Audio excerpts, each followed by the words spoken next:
was good for us. We had a guest preacher with us in a ministry of grief outreach, and he was a blessing to our church. He happened to actually go over Psalm 34, which we will be reading today. I have great news for you.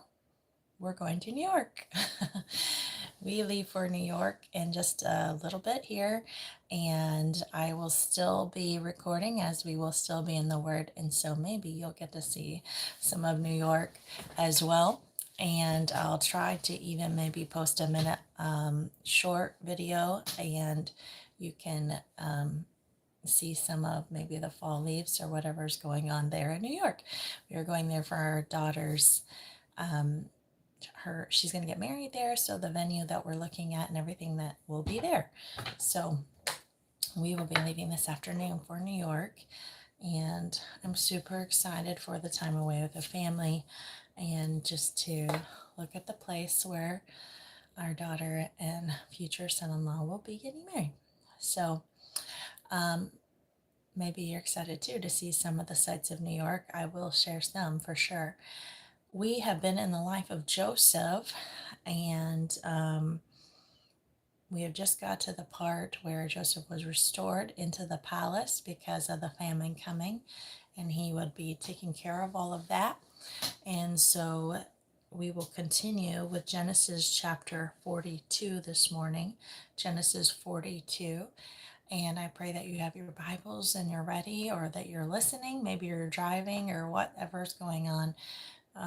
But before we begin, I will ask the Lord to open thou mine eyes, that I may behold wondrous things out of thy law. Psalm 119, verse 18.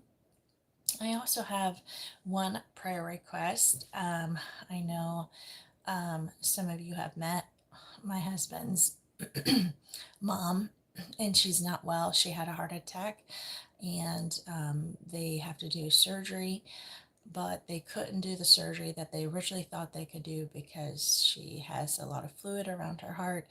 They're hoping that they can get that under control and then do surgery, but she is not an old lady. She's in her 60s, and I just, if you think about it, pray for Janice, and that would be a blessing to us, as I'm sure that it has to be a lot having to sit in the hospital, and especially with your heart. We understand that that's a vital organ that we need for life. So thank you for your prayers and praying with me. I will keep you updated as we are updated ourselves. And but thank you for praying for Janice. Let's begin in Genesis 42. Now when Jacob saw that there was corn in Egypt, Jacob said unto his sons, Why do ye look upon another? And he said, Behold, I have heard that there is corn in Egypt. Get ye down thither, and buy for us from thence, that we may live and not die. And Joseph's 10 brethren went down to buy corn in Egypt, but Benjamin, Joseph's brother, Jacob sent not with his brethren, for he said, Lest peradventure mischief befall him. And the sons of Israel came to buy corn among those that came, for the famine was in the land of Canaan. And Joseph was the governor over the land, and he it was that sold to all the people of the land. And Joseph's brethren came and bowed down themselves before him with their faces to the earth. And Joseph saw his brethren, and he knew them, but made himself strange unto them, and spake roughly unto them. And he said unto them, Whence come ye? And they said, From the land of Canaan, to buy food. And Joseph knew his brethren, but they knew not him. And Joseph remembered the dreams which he had dreamed of them, and said unto them, Ye are spies. To see the nakedness of the land ye are come. And they said unto him, Nay, my lord, but to buy food are thy servants come. We are all one man's sons, we are true men, and thy servants are no spies. And he said unto them, Nay, but to see the nakedness of the land ye are come. And they said, Thy servants are 12 brethren, the sons of one man in the land of Canaan. And behold, the youngest is this day with our father, and one is not. And Joseph said unto them, That is it that I spake you, saying, Ye are spies. Hereby ye shall be proved. By the life of Pharaoh ye shall not go forth hence, except your youngest brother come hither. Send one of you, and let him fetch your brother, and ye shall be kept in prison, that your words may be proved, whether there be any truth in you, or else by the life of Pharaoh, surely ye are spies. And he put them all together and were 3 days. And Joseph said unto them the third day, This do and live, for I fear God. If ye be true men, let one of your brethren be bound in the house of your prison. Go ye, carry on for the famine of your houses. But bring your youngest brethren, but bring your youngest brother unto me, so shall your words be verified, and ye shall not die. And they did so. And they said one to another, We are very guilty concerning our brother, in that we saw the anguish of his soul. When we besought us, he would not hear, therefore is the distress come upon us. And Reuben answered them, saying, Spake I not unto you, saying, Do not sin against the child, and you would not hear? Therefore, behold, also his blood is required. And they knew not that Joseph understood them, for he spake unto them by an interpreter. And he turned himself about from them and wept, and returned to them again, and communed with them, and took from them Simon, and bound them before their eyes. And then Joseph commanded to fill their sacks with corn, and to restore every man's money into his sack, and to give them provision for the way. And thus did he unto them. And they laded their asses with the corn, and departed thence. And as one of them opened his sack to give his ass provender in the inn, he espied his money, for behold, it was in the sack's mouth. And he said unto his brethren, My money is restored, and lo, it is even my sack. And their heart failed them, and they were afraid, saying one to another, What is this that God hath done to us? And they came unto Jacob their father unto the land of Canaan, and told him all that befell him unto them, saying, Good morning and welcome. Hello to all of you that are just joining us. We are in Genesis chapter 42 this morning, and we are now continuing in verse 30. The man who is the Lord of the hand spake roughly to us, and took us for spies of the country. And he said unto him, We are true men, we are no spies. We but be 12 sons of our father, one is not, and the youngest is this day with our father in the land of Canaan. And the man, the Lord of the country, said unto us, Hereby shall I know that ye are true men. Leave one of your brethren here with me, and take food for the famine of your households, and be gone. And bring your youngest brother unto me, then shall I know that ye are no spies, but that ye are true men. So will I deliver you your brother, and ye shall traffic in the land. And it came to pass, as they emptied their sacks, that behold, every man's bundle of money was in his sack. And when both they and their father saw the bundles of money, they were afraid. And Jacob their father said unto them, Me have ye bereaved of my children. Joseph is not, and Simeon is not, and ye will take Benjamin away. All these things are against me. And Reuben spake unto his father, saying, Slay my 2 sons, if I bring him not to thee. Deliver him into my hand, and I will bring him to thee again. And he said, My son shall not go down with you, for his brother is dead, and he is left alone. If mischief befall him by the way in the which ye go, then shall ye bring down my gray hairs with sorrow to the grave. So Israel was definitely afraid of losing his son Benjamin. So who did not go with the rest of their brothers to buy corn? That was Benjamin. He, like Joseph, was also the son of Rachel, who was favored by Jacob. In Joseph's dealing with his brothers, there's a lot going on. He obviously wants to provide for them, but he also prophesied that all of them would bow to him. So all must come down. It is also possible that he wanted to see if they were repentant of what they had done. Remember, they sold him and then said to their dad that he had died, or been killed by a beast. So, and then how did Joseph gain more information about his brothers? Through the interpreter. He acted like he didn't know their language. And so they were speaking freely in front of him in their own language, which they thought he couldn't understand. Jacob's responses are interesting and mirror the response of a Christian that does not rely on God. he says, all these things are against me. And I know, like, maybe you have felt that way before when a lot of things are going wrong. You're thinking, oh, everything is against me. But we can't see what God is doing and how he's working in our life. And that's a really hard thing sometimes. How does Reuben respond? One of the brothers, he says, I will bring him to thee again. And I want to just, there are many skills that we can learn in the afternoon, like how to change oil in a car, maybe bake a batch of cookies.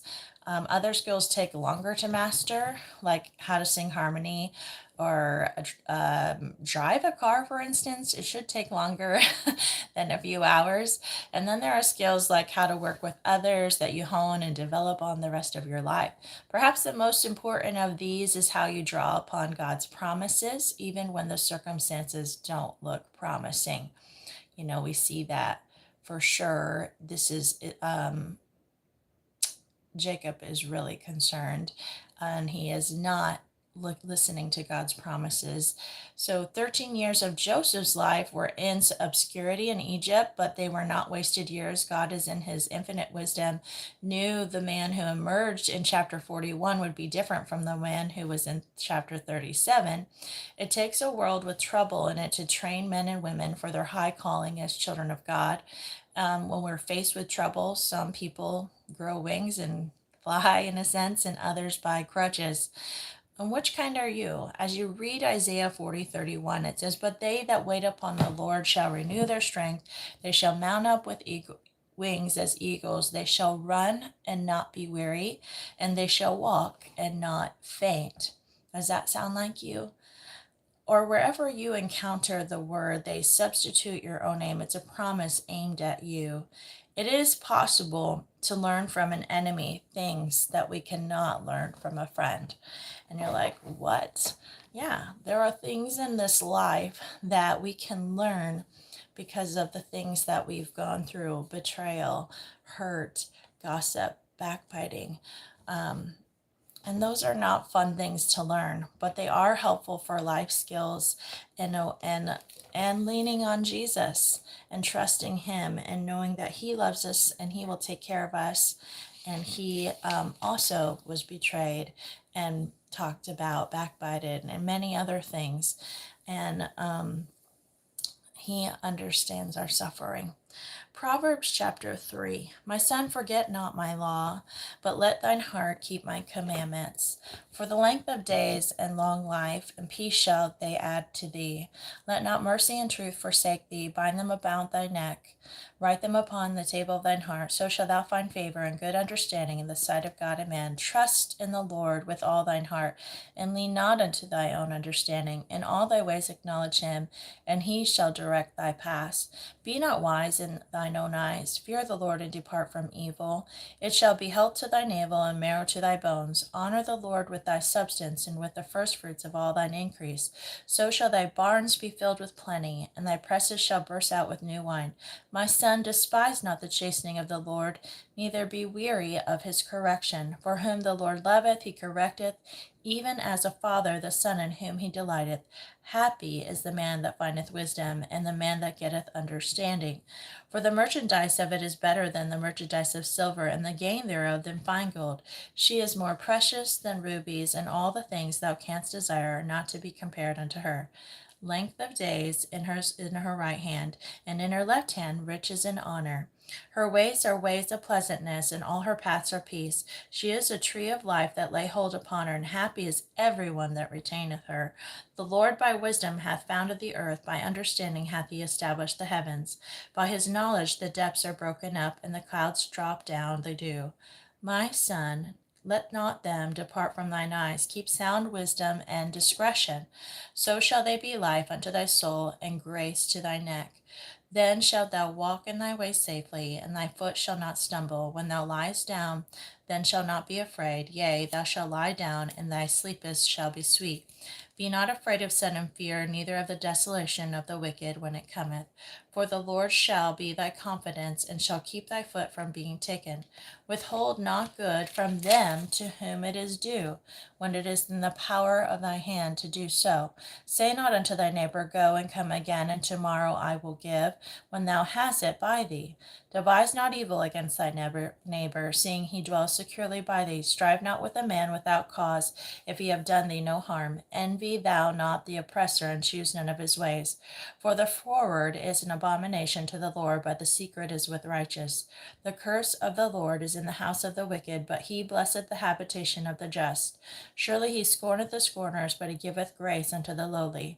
The wise shall inherit glory, but shame shall be the promotion of fools. Psalm 34. I will bless the Lord at all times. His praise shall continually be in my mouth. My soul shall make her boast in the Lord. The humble shall hear thereof and be glad.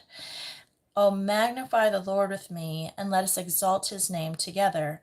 I sought the Lord, and he heard me, and delivered me from all my fears. They looked unto him, and were lightened, and their face were not ashamed. This poor man cried, and the Lord heard him, and saved him out of all his troubles. The angel of the Lord encamped round about them that fear him, and delivered them. O taste and see that the Lord is good. Blessed is the man that trusteth in him. O fear the Lord, ye his saints, for there is no want to them that fear him. The young lions do lack and suffer hunger, but they that seek the Lord shall not want any good thing. Come, ye children, hearken unto me. I will teach you the fear of the Lord. What man is he that desireth life, and loveth many days, that he may see good? Keep thy tongue from evil, and thy lips from speaking guile. Depart from evil and do good. Seek and peace and pursue it. The eyes of the Lord are upon the righteous, and his ears are open unto their cry. The face of the Lord is against them that do evil, to cut off the remembrance of them from the earth. The righteous cry, and the Lord heareth, and delivereth them out of all their troubles. The Lord is nigh unto them that are of broken heart, and saveth such as be of a contrite spirit. Many are the afflictions of the righteous, but the Lord delivereth him out of them all. He keepeth all his bones, not one of them is broken. Evil shall slay the wicked, and they that hate the righteous shall be desolate. The Lord redeemed the soul of his servants, and none of them that trust in him shall be desolate. So, we had a lot in there this morning, and I pray that you got something from the Lord today. I know there were many truth nuggets and things to chew on throughout the rest of today. Pray that you spend time in praying without ceasing and praising our God for who he is, and talking with him about what's going on in your life, casting all your cares upon him, for he cares for you. And I will see you the next time I see you and we continue to grow. We'll be in New York. So have a blessed day. See you soon.